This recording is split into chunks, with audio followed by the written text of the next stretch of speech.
नकवी साहब, बहस के बीच में ही आपकी एंट्री हो रही है और बहस के बीच में ही बोल दें, जिक्र हो चला है माँ बेटे की सरकार थी नहीं लेकिन निशाना साधा गया, और हमारे जहन में आपके एब्सेंस में दिमाग में आ गया मौत के सौदागर सोनिया गांधी ने कहा था गुजरात में, मुद्दों से इतर व्यक्ति विशेष पर निशाना साधने की स्थिति क्या इस दौर की राजनीति को एक ऐसी जगह पर लाके खड़ा कर चुकी है जहां अगर आपको अपना कद बढ़ाना है तो कद वाले पर कालिख पोत दीजिए, आपका कद बढ़ जाएगा।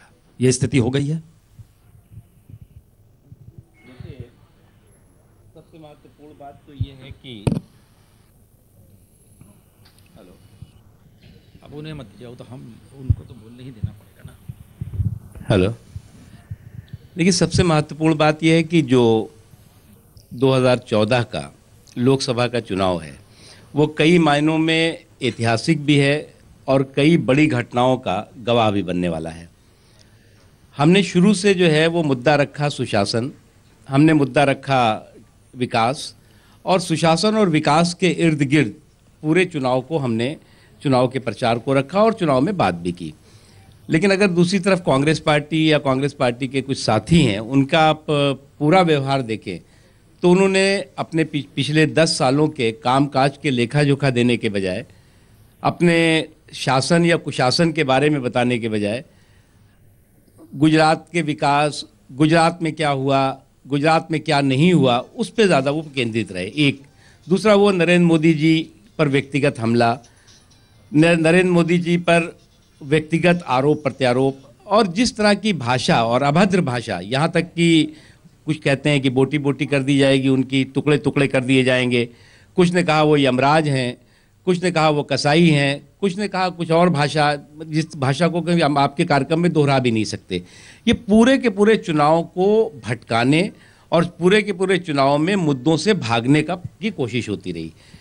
लेकिन हमने कोशिश की कि हम ना इनको भागने देंगे ना भटकने देंगे, और इसीलिए हमने मुद्दे को केंद्रित रखा है। लेकिन निश्चित तौर से जब सारी सीमाओं को लांघ करके जो अटैक किया गया और व्यक्तिगत अटैक किया गया, तो लगा कि कांग्रेस पार्टी और कांग्रेस पार्टी के कुशासन का कुनबा जिस तरह से करप्शन के कुएं में कॉन्स्पिरेसी की कबड्डी खेल रहा है, तो करप्शन के कुएं में कॉन्स्पिरेसी की कबड्डी खेलने वाले का हश्र क्या होता है, वो उसी में फंस के रह जाता है। तो खुद ही अपने चाल और अपनी चतुराई के चक्रव्यूह में बुरी तरह से ये फंस गए इस चुनाव में। मुख्तार भाई, आपने भी कहा कि एक सुशासन की बात नहीं, हम लोगों ने एडवर्टाइजिंग किया। आप सिर्फ एड्स उठा लीजिए, सब यहाँ बहुत लोग बैठे हैं, रोज टीवी देखते हैं, जितने कांग्रेस के एड्स हैं, चाहे वो टीवी पे हो चाहे अखबार में हो, पॉजिटिव हैं कि हमने महिलाओं के लिए ये किया, हमने नौजवानों के लिए किया, हमने व्यापार के लिए किया, इसलिए हमको वोट दीजिए। आपका ऐड क्या कहता है? इन्होंने ये नहीं किया इसलिए दीजिए, इन्होंने ये नहीं किया इसलिए वोट दीजिए। नेगेटिव कैंपेन साहब आप कर रहे हो, पॉजिटिव कैंपेन हम कर रहे हैं, तो इससे ही आपका ये आरोप बिल्कुल गलत है, बिल्कुल गलत। रीता जी, मैं एक चीज आपको बहुत सम्मान के साथ, नहीं एक सम्मान के साथ, आपने जिक्र किया था, हमको लगता है नरेंद्र मोदी है क्या? नरेंद्र मोदी है क्या? आपने उनको डेमीगॉड बना दिया। हमारे लिए तो एक मुख्यमंत्री हैं एक प्रदेश के, आप उनको डेमीगॉड बना रहे हैं एकदम।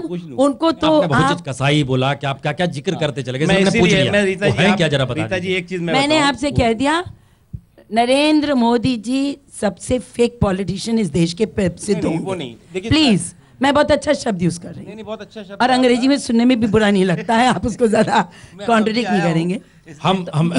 हम जरा जोड़ लें, क्योंकि ऐसा ना लगे कि हाँ प्रत्युष भाई बताइए। नरेंद्र मोदी जी क्या हम बताएं जी। हमारे बनारस में कहावत है, कौन कौन गुण बरनो झबरी तोर, पहले खिएलू 12 मूछी अब का खिएबू झोर। किन किन गुणों का वर्णन करें, कौन क्या है। अरे आज जैसे ही दिन बदलता है दूसरा गुण सामने आ जाता है।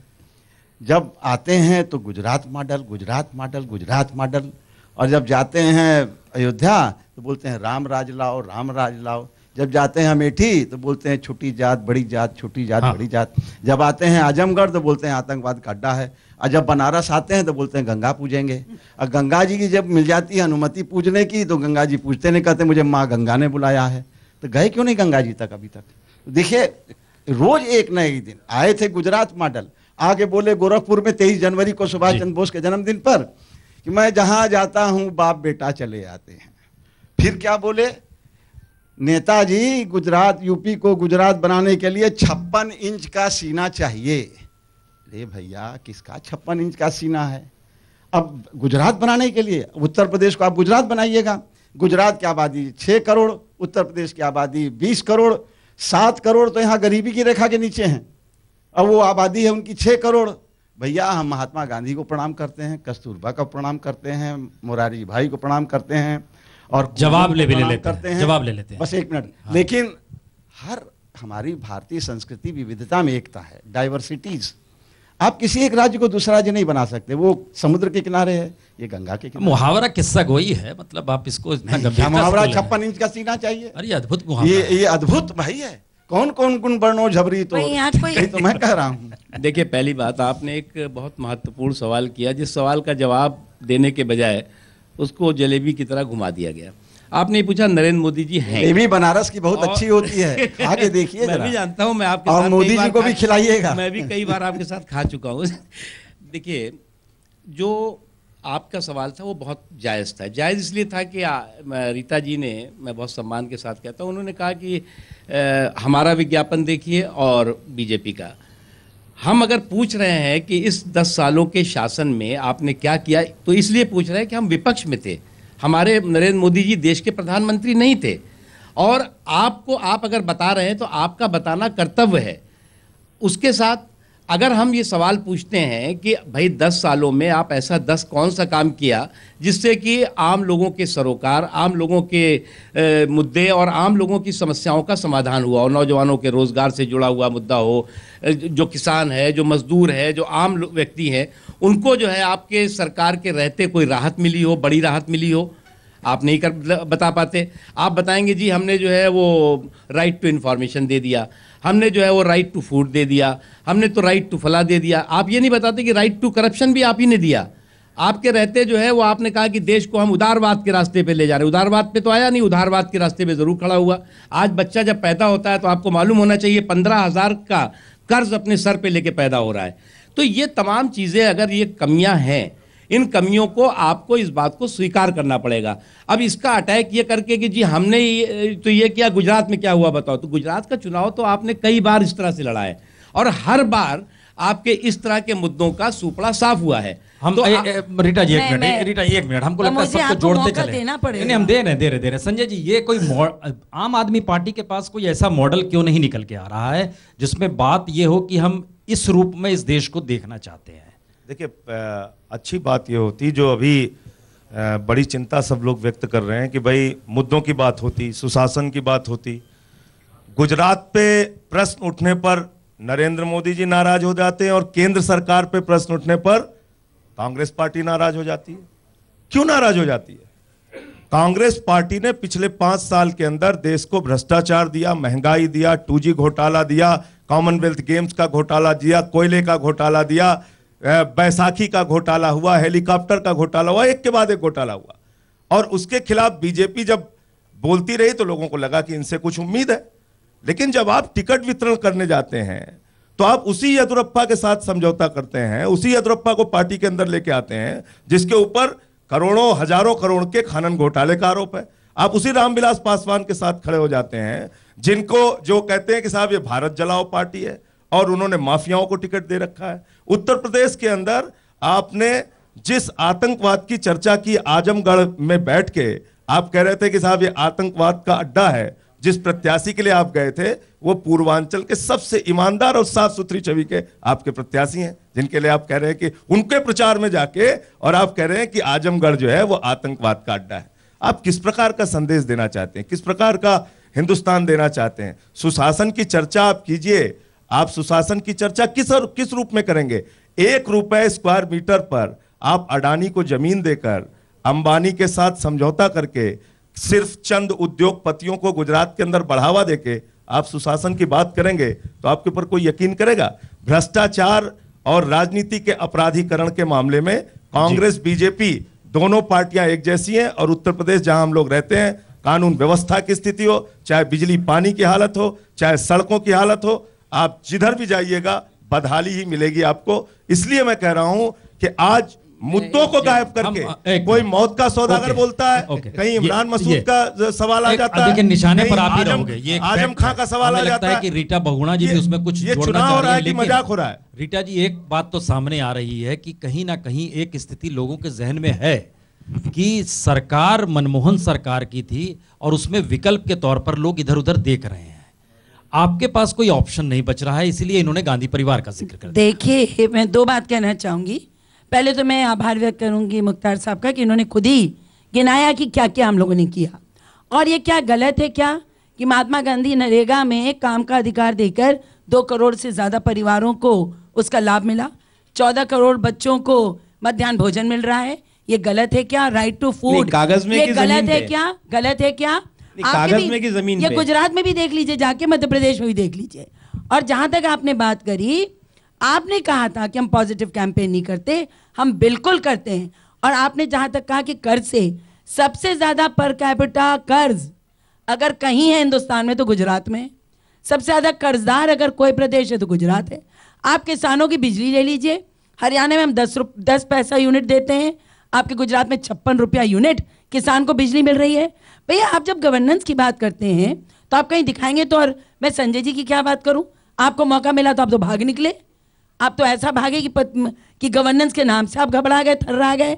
जब आपने कभी भ्रष्टाचार के खिलाफ आप लोग कानून नहीं बनाने बहुत देंगे। आसान होता है भ्रष्टाचार के खिलाफ आप दोनों पार्टियां मिल जाएंगी।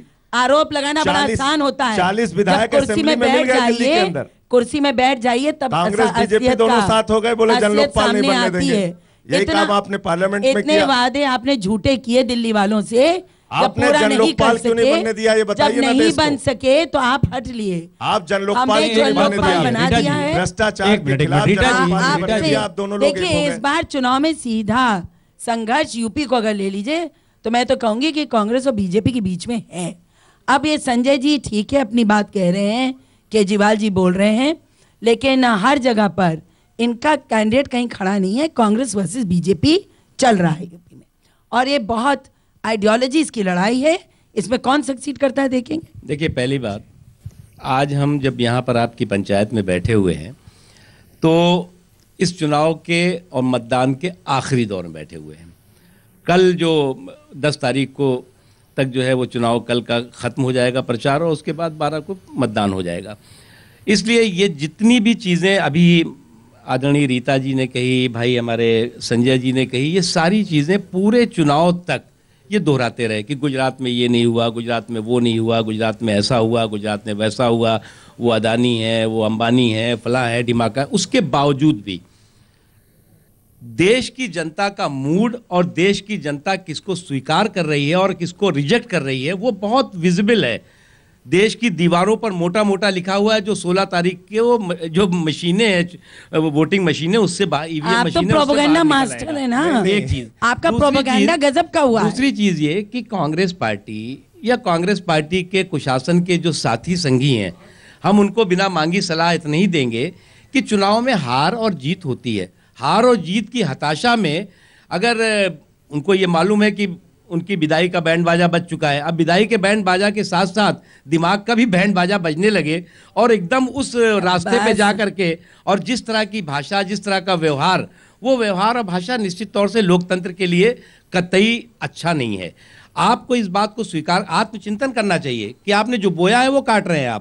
आपको ये आत्मचिंतन करना चाहिए कि आपने अगर रोजगार का वायदा करके बेरोजगारी बढ़ाई तो इसलिए आपके खिलाफ आक्रोश है। आपको आत्मचिंतन करना चाहिए कि आपने कहा था कि हम पूरे देश को जो है बिजली से जगमगा देंगे, न्यूक्लियर डील कर डाली थी, कैश फॉर वोट तक कर लिया था, और बिजली से जगमगाने के बजाय एक भी आपका न्यूक्लियर पावर सेंटर नहीं खुल पाया अब तक।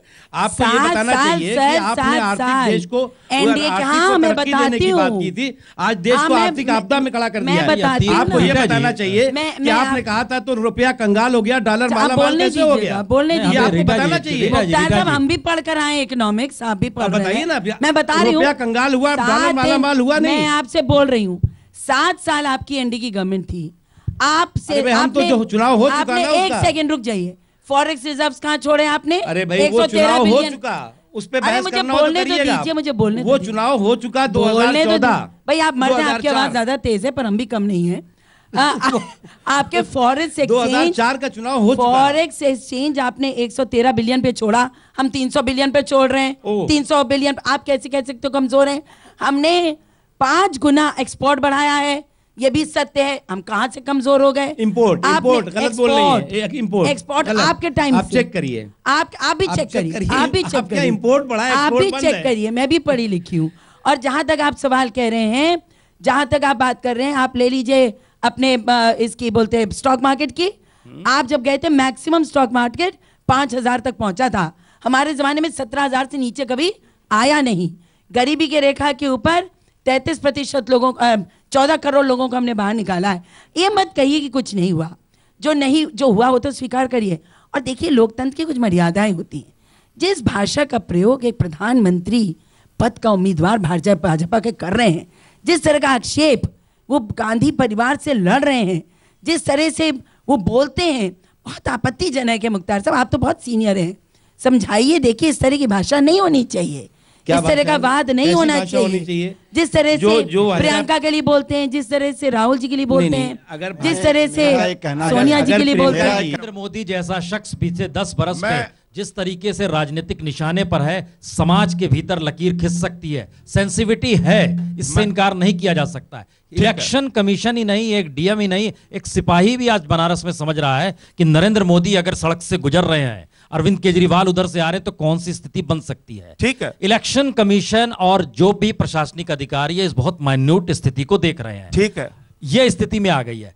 इसीलिए हम यहां पर बैठे हैं कि सबसे बड़ा मुकाबला ये क्यों हो गया है। हम आपने भी जिक्र किया था प्रत्युत जी बनारस एक का मिनट इस पे खत्म कर ले अपनी बात। बोल जैसे दीजिए। आपने कहा परमिशन के लिए आप उस ग्राउंड में जहां की कुल कैपेसिटी है 30,000 35,000 की, आप कह रहे हैं साहब हम 1 लाख आदमी यहाँ लाना चाहते हैं, तो प्रशासन अगर उससे संजय जी, आपत्ति हमें कर रहा लगता है कि जनता समझती है, आप बेमतलब इस पे फंस रहे हैं। मैं क्या कह रहा हूं, वोटर समझता है। उसी ग्राउंड में पूर्ण प्रसून जी, उसी ग्राउंड में चुनावी सभा के बाद दंगे हो चुके हैं। ये उसी ग्राउंड की हकीकत है, ये जानते हैं बनारस के लोग। मैं जी भी आप आपसे पूछेंगे बताएंगे। एक मिनट, मैं ये कह रहा हूं कि प्रशासन ने अगर वही उसको ग्राउंड sensitive माना, देखिए, ये तो आप बनारस के लोगों का अपमान कर रहे हैं, वाराणसी के लोगों का अपमान कर रहे हैं। मैं अपमान आप बिल्कुल ये नहीं कर कह रहे हैं। हैं क्या बनारस के लोग दंगाई हैं क्या? आपसे आपकी ये क्या बात हकीकत हुई? बता रहे हैं। बनारस के लोग क्या आपसे दंगाई हैं क्या जो वहां पे होगा? तो आप नहीं, जिस ये प्रकार की अपमान है। नफरत की भाषा बोलते हैं, वाराणसी के लोगों का उससे अपमान कुछ नहीं नहीं हो हो सकता। आप अगर वाराणसी के लोगों को आप ये नफरत कहेंगे की कि वहां भाषा दंगा हो बोलते हैं। जाएगा वहां, देखिए, तो ये देखिए। अपमान है वाराणसी के लोगों आपकी का। हकीकत है, 90 में क्या किया है। नहीं, वाराणसी के लोगों का अपमान कर रहे हैं आप ये कह की राजनीति करके करते कि हैं आप वाराणसी लोग। में अगर आप वहां हर करेंगे तो विषय दंगा हो का जाएगा। लाभ ये उठाना हिंदुओं का इनसे भी अपमान ये है, आप मुसलमानों का भी दुश्मन अपमान है। हर विषय का आप लाभ उठाना मुझे मुझे लगता है मैं बनारस कह रहा हूं, की नहीं, मुझे प्रशासन आपको मुझे एक बात अनुमति बोलने नहीं दीजिए। दिया, दोनों ना दे। उस मुझे पे एक बात इतना ड्रामा बोलने कर रहे हैं। दीजिए। आरती के लिए तो आपको अनुमति दिया था, संजय आप जी। क्यों नहीं गए आरती करने? आपसे हम पूछ के नहीं जाएंगे ना, क्या करना गंगा है आरती हमें? किनको अनुमति मिली थी, क्यों नहीं आपसे गए? बिना मांगी आप- सलाह लेके हम आप नहीं जाने इनसे वाले हैं कुछ पूछिए करने। मुख्तार भाई से। हम आपसे गंगा आरती की अनुमति इनको मिली थी, लेकिन निश्चित तौर से ये आप क्यों नहीं उसी गए? पे आ आप रहे हैं। बनारस को नहीं, ये नहीं, कहेंगे यहाँ नहीं, दंगा हो ये जाएगा, मुद्दा- तो यानी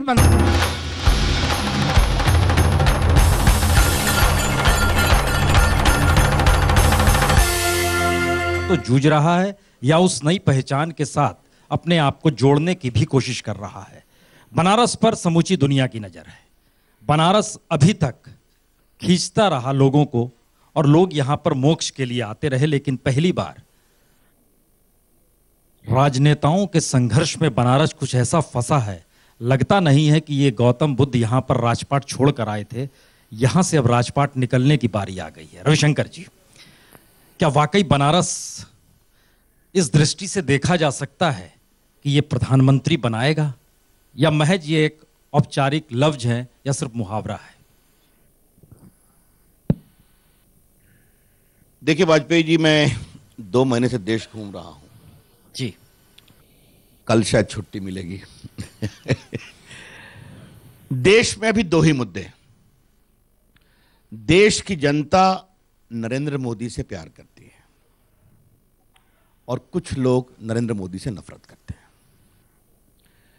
उनको प्यार करने वालों की संख्या करोड़ों में है और उनको नफरत करने वालों की कतार छोटी है, लेकिन नाम बड़े हैं उनके।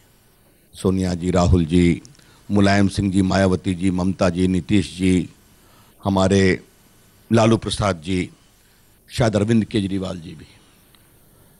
16 तारीख को जब गिनती होगी तो जनता का प्यार जीतेगा और नफरत करने वालों की हार होगी। जहां तक काशी का सवाल है, काशी एक ऐसी नगरी है जो एक ऐसे एमपी को चुनने जा रही है जो पीएम बनने वाला है। यह खासियत है। मैं काशी बचपन से आता रहा हूं, बिहार का हूं तो पड़ोस में हूं।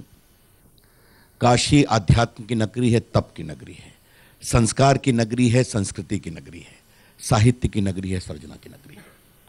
और कल जो मैंने काशी के मिजाज पर आपकी टिप्पणी देखी, आपका सार्वजनिक अभिनंदन करना चाहता हूं।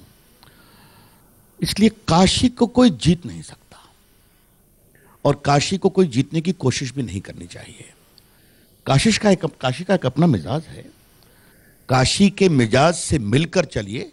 लेकिन हां, अगर पूरी देश में नरेंद्र मोदी के प्रति एक चाहत है तो काशी ने अपने हृदय को बहुत बड़ा खोलकर दिखाया। और जिस दिन नरेंद्र मोदी का नामांकन था, मैं उनके साथ था। और आप जानते हैं, मैं जेपी मूवमेंट का सिपाही रहा हूं, काफी दिनों से देश की राजनीति को देख रहा हूं। इतनी बड़ी संख्या में लोग सड़कों पर आएंगे, ये मेरे लिए भी अनुभव था। इसलिए मैंने उस दिन काशी की जनता का नमन किया था। तो आगे देखिए क्या होता है। रविशंकर जी, चूंकि कांग्रेस के नेता मौजूद हैं, आप लोग राजनीतिक तौर पर एक दूसरे के साथ खड़े हो नहीं सकते हैं, वैचारिक तौर पर भी नहीं हो सकते। लेकिन अभी जैसे ही आपने कहा नरेंद्र मोदी से देश प्रेम करता है, नहीं तो कोई उन्हें दुश्मन मानता है या घृणा करता है। हम जैसे लोग कहां जाएं, जो ना प्रेम करते हैं ना घृणा करते हैं। हम उन्हें सिर्फ एक नेता मानते हैं। नहीं, मैं आपसे एक बात मैं कहूंगा, क्षमा करिए, मैं आपसे एक बात जरूर कहूंगा, और ये बहुत बड़ी बात मैं कहना चाहता हूं आपसे, कि इस देश में नफरत की राजनीति क्यों चलनी चाहिए? नहीं, हमारा सवाल है, हम नफरत नहीं करते हैं, हम क्या करें? मैं एक बात कह रहा हूं, ये कांग्रेस के हैं और मेरे अच्छे दोस्त हैं, और मैं आपके सामने टीवी के सामने कह रहा हूं, मेरे अच्छे दोस्त हैं। हमारे बीच और मुझे इनको दोस्त कहने में अपनी पार्टी से कोई परेशानी नहीं होने वाली है, माफ करिए आप। लालू प्रसाद के खिलाफ मैंने कितना संघर्ष किया है, दुनिया जानती है, देश जानता है। उनको जेल भिजवाने में हमारी कितनी भूमिका रही है, चारा घोटाले में, लोग जानते हैं। फिर भी हमारे इनके बीच में कभी वार्ता और संवाद का सेतु नहीं टूटा है। मैं जो कहना चाह रहा हूं, ये नफरत की राजनीति, मेरी पीड़ा इस पर है। और आज मैंने काशी के आज तक के पंचायत में उस पीड़ा का इजहार किया है, जो देश की राजनीति का अंग नहीं रहा है। और शायद काशी का यही मिजाज है। तो अगर नफरत की राजनीति में संवाद का सेतु काशी की जनता बनाएगी तो देश की राजनीति के लिए बहुत भला होगा।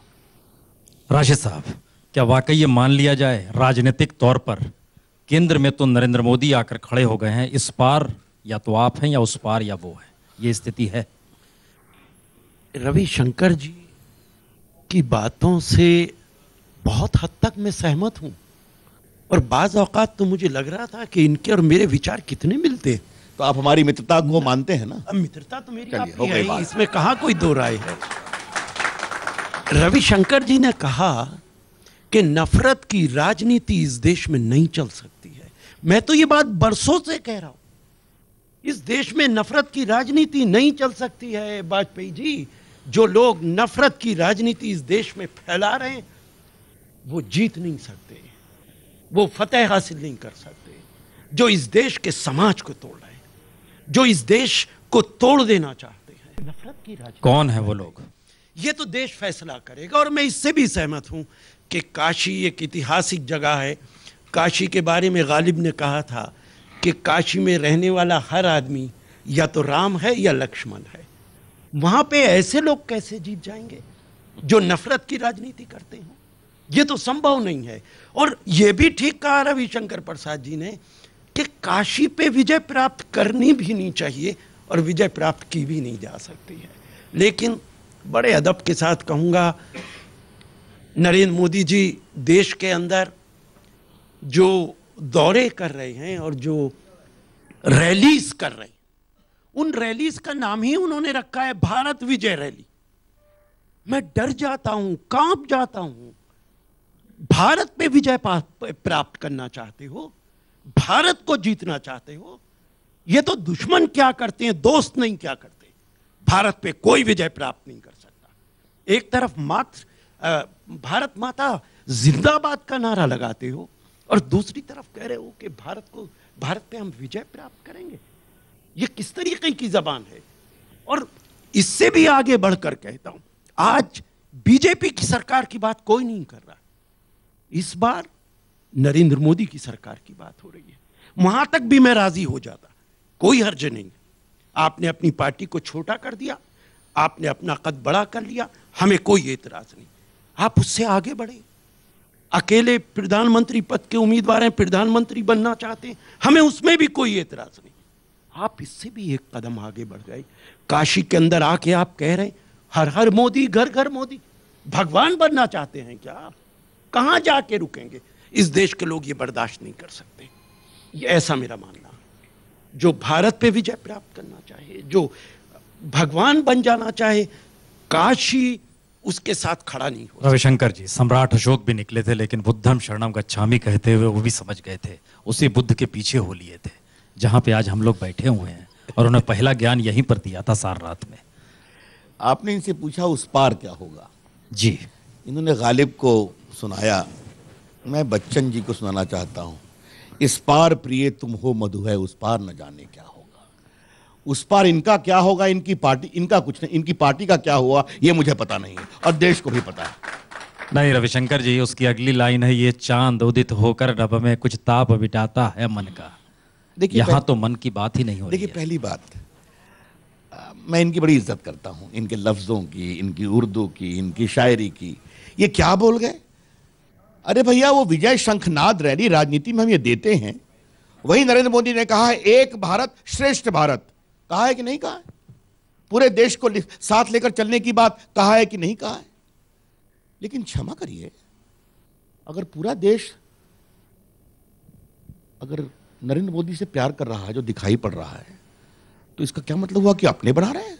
वो बीजेपी के नेता हैं, और हमें गर्व है कि हमारे यहां कोई खानदान से नेता पैदा नहीं होता। एक चाय बनाने वाले का बेटा, जिसकी माताजी पड़ोस में कपड़े साफ करने का काम करती थी, अपनी प्रामाणिकता, अपना समर्पण, अपनी ईमानदारी, अपनी निष्ठा और 14 साल के मुख्यमंत्री के रिकॉर्ड के कारण यहां पहुंचा है। और ये हमारी पार्टी ही कर सकती है कि ऐसे व्यक्ति को प्रधानमंत्री का उम्मीदवार बना सकती है। और क्षमा करिए रशीद साहब, ये देश के लोकतंत्र की बहुत बड़ी विजय है कि हिंदुस्तान में ऐसा हो सकता है। उसको सेलिब्रेट करिए ना। हाँ, मैं आपकी परेशानी समझता हूं बीजेपी के खिलाफ या मोदी जी के खिलाफ, लेकिन एक जो आपने बात कही नफरत, ये कुछ ज्यादा बोल गए आप। देखिए, ये पंचायत है, वो भी आज तक की पंचायत है, वो भी वाजपेयी जी बैठे हुए हैं जो काशी के मिजाज को समझते हैं। तो यहां पर नफरत की इस दीवार को इतना छोटा मत करिए आप। राजनीति में हमारी पीड़ा है, मैंने उसको एक बड़ी बात कही थी कि मतभेद मनभेद हो रहा है। आज गुजरात के अंदर जाइए, नफरत नहीं है। और मैं बड़े अदब से अलवी साहब आपको कहना चाहता हूं, हमारे बड़े ही आप लायक दोस्त हैं, मैं पेशे से वकील हूं, तो जब हम बहस करते हैं तो अपने खिलाफ वकील को लायक दोस्त कहते हैं। तो आज मैं आपसे लिबर्टी लेता हूं वाजपेयी जी के सामने, आप हमारे लायक दोस्त हैं। मुझे डर है कहीं कांग्रेस पार्टी में आपका सीआर खराब ना हो जाए, क्योंकि रविशंकर प्रसाद आपको लायक दोस्त कह रहे हैं। हमारे यहां नहीं होता ये। लेकिन बड़ी बात मैं कहना चाहता हूं कि आज देश की राजनीति में नफरत की दीवार से निकलने की जरूरत है, सिर्फ मैं ये कहना चाहता हूं। बाकी कौन जीतेगा कौन हारेगा, वाजपेयी जी, आज मुझे इस बात का बहुत गर्व है कि देश का आम नागरिक अपने वोट की ताकत को समझता है। अपने वोट की ताकत से वो बड़े से बड़े प्रधानमंत्री के उम्मीदवार को हरा सकता है, बड़े से बड़े प्रांत के नेताओं को हरा सकता है, और वो जानता है कि अपनी वोट की ताकत से हम किसी को भी हरा सकते हैं, पार्टी को या नेता को। इस देश में डेमोक्रेसी में एक परिपक्वता आई है। लेकिन हां, मैं एक बात जरूर कहूंगा, जब मैं नरेंद्र मोदी के प्रति प्यार की बात कहता हूं तो उसमें एक आशा दिखाई पड़ती है देश के लिए, विकास के लिए। जिस तरह से देश चला है वो एक अलग बात है। आपको आशंका क्यों नजर आती है?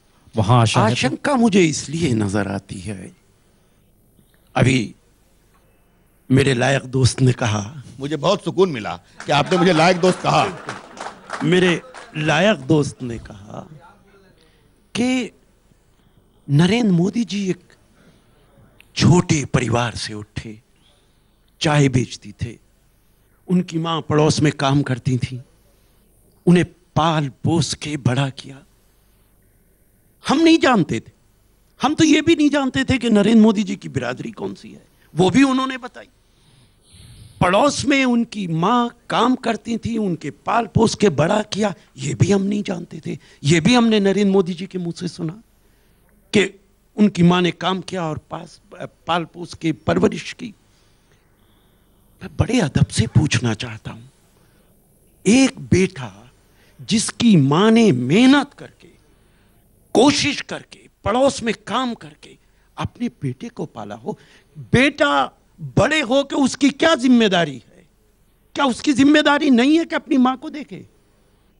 वो ये भी कह रहे हैं नरेंद्र मोदी जी कि मेरी मां आज भी 8x8 के कमरे में रहती, और मैंने उन्हें 3 व्हीलर स्कूटर पे ऑटो रिक्शा में आते हुए वोट डालते हुए देखा।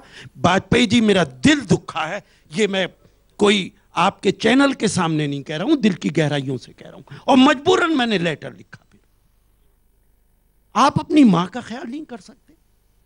आपने बनारस में नॉमिनेशन पेपर फाइल करते वक्त कहा कि 1.5 करोड़ रुपया मेरे पास है। छोड़ दीजिए इस बात को कि आप मुख्यमंत्री हैं। एक मां ने पाल के आपको मुख्यमंत्री पद तक पहुंचा दिया। आप उस 1.5 करोड़ रुपए का इस्तेमाल करके अपनी मां को अच्छी जिंदगी नहीं दे सकते। आप फैशन डिजाइनर के कपड़े पहनेंगे, आप कीमती घड़ी पहनेंगे, आप 50 गाड़ियों के काफले में चलेंगे, मां ऑटो रिक्शा में चलेगी, 8x8 के कमरे में रहेगी।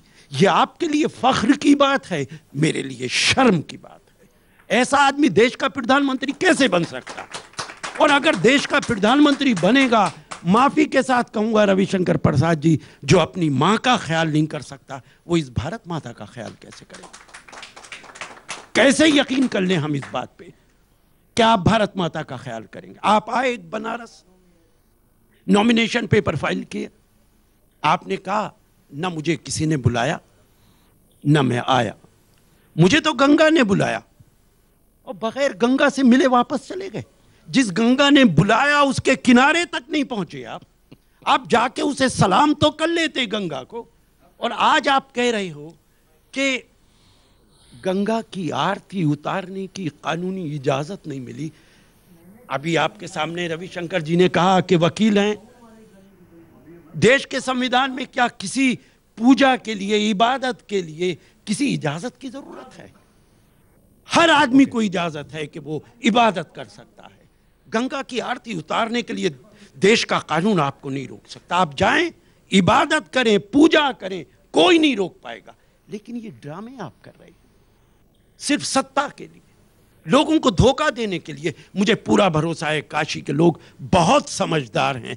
यहां के लोगों ने मुगल बादशाहों को और उनके शहजादों को सबक सिखाया है।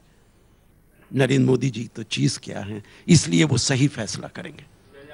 रविशंकर जी, जिस मैं हाँ। तो नफरत की बात कर रहा था, लेकिन मैं देख रहा हूं कि राशिद साहब के भी दिल में नफरत है मोदी जी को लेकर। ये उम्मीद नहीं थी हमको। राशिद साहब, आपकी ने जो चिट्ठी लिखी है मोदी जी को, वो दिल्ली के अखबारों में छपी है। सामान्यतः मैंने पर्सनल बातें कभी नहीं करता, लेकिन आपने चूंकि इतना कहा, तीखा बोला है, तो एक बात कहूंगा। देश के एक बड़े अखबार ने कहा है, राशिद अल्वी साहब, पब्लिसिटी के लिए आप कोई और अच्छा रास्ता निकालते तो बेटर होता। समझे आप? नरेंद्र मोदी को हमें गर्व है कि उनकी माताजी, उनके छोटे भाई जो एक क्लर्क हैं, उनके 2 कमरे के मकान में रहती है। तो क्या दिक्कत है? अगर उनकी माताजी खुश हैं, हर त्योहार के दिन मिलते हैं, हर बार जीतने के बाद जाकर पैर छूते हैं, उनकी माताजी आशीर्वाद देती हैं। जब शपथ ग्रहण करते हैं तो मैं था अहमदाबाद में, वो आई, उन्होंने आशीर्वाद दिया, मंच पर उन्होंने पैर छुए, तो इसमें आपको क्या परेशानी है भाई? अगर उनकी माताजी आज भी, जिनका बेटा 14 साल से मुख्यमंत्री है, अगर उनकी माताजी को एक ऑटो रिक्शा पर चलने में आपत्ति नहीं है, तो आपको क्या परेशानी है जनाब? यही तो दिखावा है इस देश की राजनीति का कि मुख्यमंत्री की मां भी 10 गाड़ी के उसमें चलेगी, बेटा भी चार्टर प्लेन में चलेगा। ये देश में बदलना चाहिए। और मैं आपसे ये उम्मीद नहीं करता था, आपकी मैं बड़ी इज्जत करता हूं कि आप ऐसे मसले को उठाते हैं। जहां तक आपने बात कही, वो दिल्ली यहां पर आए थे, आप जानते हैं कि उनका एक सिक्योरिटी का मामला होता है। वो तो कल अपने कार्यालय जा रहे थे, जब नहीं परमिशन मिला तो उस पर भी आप कुछ लोग आपत्ति कर रहे थे। तो गंगा के दर्शन करने वो आरती में जाने वाले थे, औपचारिक परमिशन मांगा गया, जो परमिशन जानबूझकर रात में 1 बजे दिया गया, उस पर चर्चा हम आपसे बहुत कर चुके हैं। इसलिए ये कहना वो गंगा से प्रेम करते हैं, भारत के प्रधानमंत्री बनकर गंगा के घाट पर जाएंगे, जरूर जाएंगे और गंगा का पूरा विकास भी करेंगे, ये आपसे हम कहना चाहते हैं। जहां तक बात रही इबादत की, तो इस देश में 2 चीजें हो गई हैं। एक इबादत दिखावे के लिए, एक इबादत दिल से होनी चाहिए, प्रेम दिल से होना चाहिए, समर्पण दिल से होना चाहिए। मोदी जी बहुत समझकर काशी आए हैं। आज जो हमारे इतने वरिष्ठ नेता हैं कि देश भर से हर जगह से लड़ें, उसका ऑफर था। पूरे बिहार से हमने कहा था पटना से लड़िए, कुछ लोगों ने कहा था मधुबनी से लड़िए, भागलपुर से लड़िए, शाहनवाज ने कहा था। वो यहां पर आए हैं, जनता के प्यार, काशी की चिंता और स्नेह को लेकर के आए हैं। बाकी यहां के जनता के निर्णय की प्रतीक्षा करिए। अब सारा जजमेंट आप ही दे देंगे तो कोर्ट में भी मेरे लायक दोस्त जजमेंट जज देता है, हम लोग नहीं देते हैं। तो यहां पर जजमेंट काशी की जनता देगी, उनके जजमेंट देने की प्रतीक्षा करिए। नहीं, जनादेश का इंतजार सब किसी को है।